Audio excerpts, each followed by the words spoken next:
শুধু দর্শক, জাতীয় প্রেস ক্লাবের সামনে আমরা দেখতে পাচ্ছি বিশাল যে ব্যানারটি তারা টানিয়েছে এবং এখানে প্রত্যেকের ছবি আমরা দেখতে পাচ্ছি, সেগুলি আমরা ধারণ করছি এবং এইগুলি আমরা দেখিয়ে যাচ্ছি।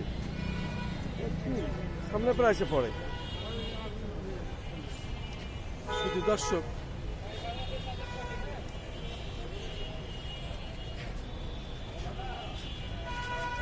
শুধু দর্শক, আমরা দেখতে পাচ্ছি যে বিশাল ব্যানারটি টানানো হয়েছে এবং সেখানে প্রত্যেকের ছবি আছে এবং আমরা দেখতে পাচ্ছি বাংলাদেশ আজাদ পার্টি এবং ফ্যাসিস্ট সাংবাদিক, ব্যবসায়ী, পেশাজীবী ও আওয়ামী সুবিধাভোগী, এদের প্রত্যেকের ছবি এখানে লাগানো আছে। আমি ধীরে ধীরে দেখানোর চেষ্টা করছি, আমি যতটুকুন পারি ততটুকুনি আমি দেখানোর চেষ্টা করছি এবং যারা এই ছবিগুলো দেখবেন তারাই চিনবেন আর কি। আমি ধীরে ধীরে সেগুলি দেখানোর চেষ্টা করছি।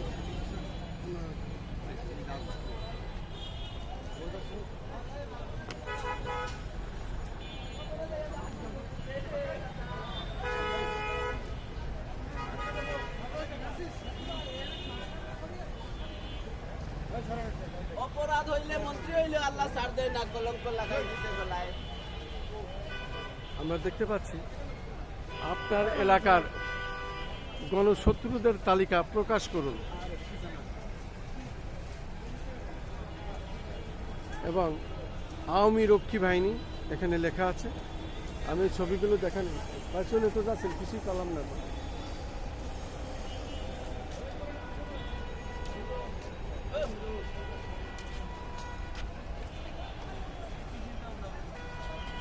কোনো দিক খেয়াল নেই, দেখেছেন মানুষ আসলে বিবেকহীন সব, আর কি বলবেন।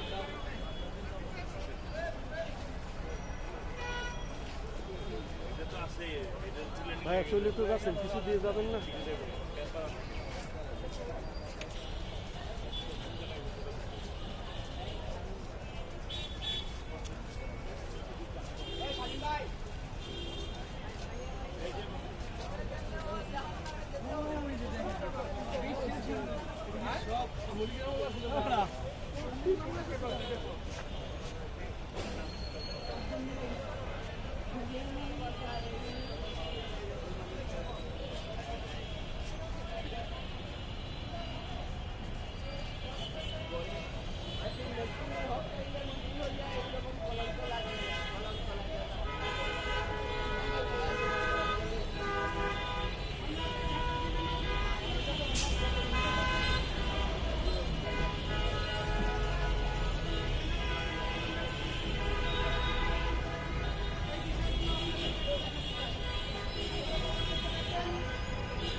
আপনি ওখানে দাঁড়ায় কথা বলেন, আমি নিয়েছি, কথা বলেন।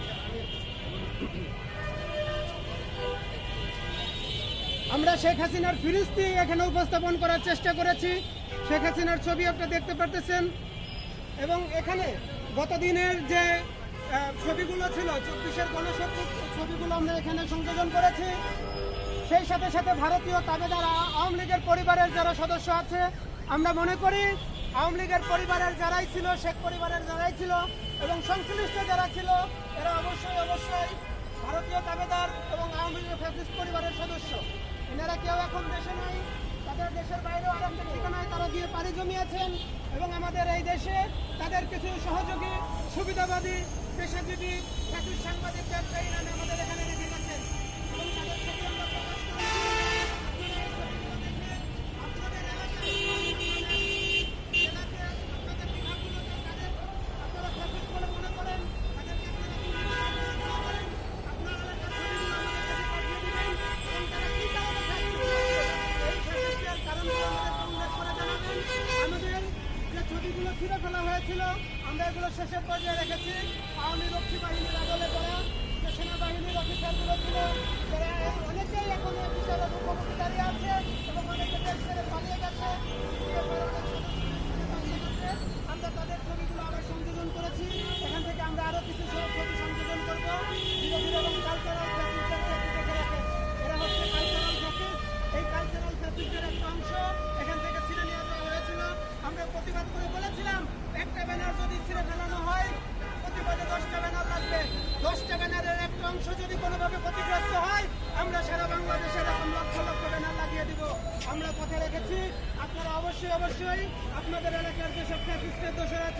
তাদের ছবি, তারা কি কারণে ফ্যাসিস্ট হয়েছে, তারা কি কারণে দুর্নীতিবাজ হয়েছে আমাদেরকে জানান। আমরা সারা বাংলাদেশের মানুষকে জানিয়ে দিতে চাই যে এরা আমাদের দেশের কি পরিমাণ ক্ষতি করেছে, কি পরিমাণ গুম খুন আয়না ঘর করে দেশের মানুষকে কষ্ট দিয়েছে। আপনাদের সাথে দেখা হচ্ছে আগামী দিনে কালচারাল ফ্যাসিস্ট এবং ফ্যাসিস্টের দোষরদের ছবি প্রকাশ করার প্রত্যেকটা ব্যানারে আপনাদের সাথে দেখা হবে ইনশাআল্লাহ। শুধু দর্শক, জাতীয় প্রেস ক্লাবের সামনে এই ছবি সম্মিলিতভাবে আমরা দেখতে পাচ্ছি বিশাল একটি ব্যানার, এবং এই ব্যানারে প্রত্যেকের ছবি এইভাবে লেখা আছে তাদের নাম সহকারে, ছবির পিছনে এবং ছবির নিচেই প্রত্যেকের নাম দেয়া আছে। এগুলো যারা দেখবেন তারাই বুঝবেন যে আসলে কি ধরনের পরিশ্রম করে এই কাজগুলো করেছে, এবং তারপরে সে এটা টানিয়েছে বিশেষ করে জাতীয় প্রেস ক্লাবের সামনে। এবং জাতীয় প্রেস ক্লাবের সামনের এই বিশাল ব্যানারটি আমি ধীরে ধীরে দেখানোর চেষ্টা করছি।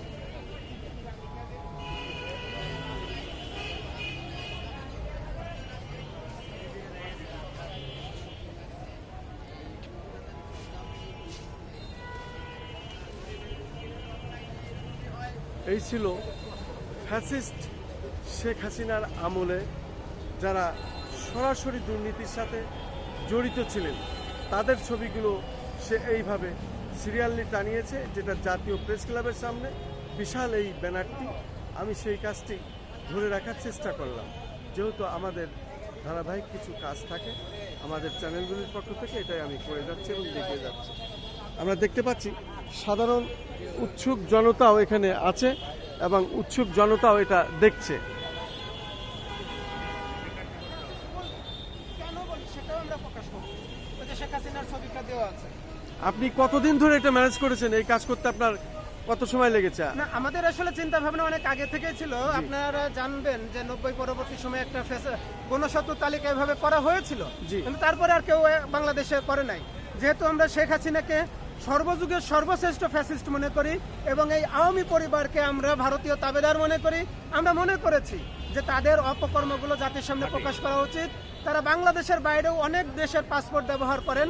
এই যে পাসপোর্টগুলো ব্যবহার করেন, তারা হয়তো বাংলাদেশের পাসপোর্টে বাংলাদেশি হয়ে থাকুক, না হলে সেই দেশের নাগরিক হয়ে থাকুক। আমরা বারবার তাদেরকে এই সুযোগ করে দিতে চাই না যে বারবার তারা বাংলাদেশে ফিরে আসবে, বাংলাদেশের মানুষকে খুন করবে, আমরা আন্দোলন সংগ্রাম করে রক্ত দিব, তারা আবার এই দেশে থেকে আবার পালিয়ে যাবে।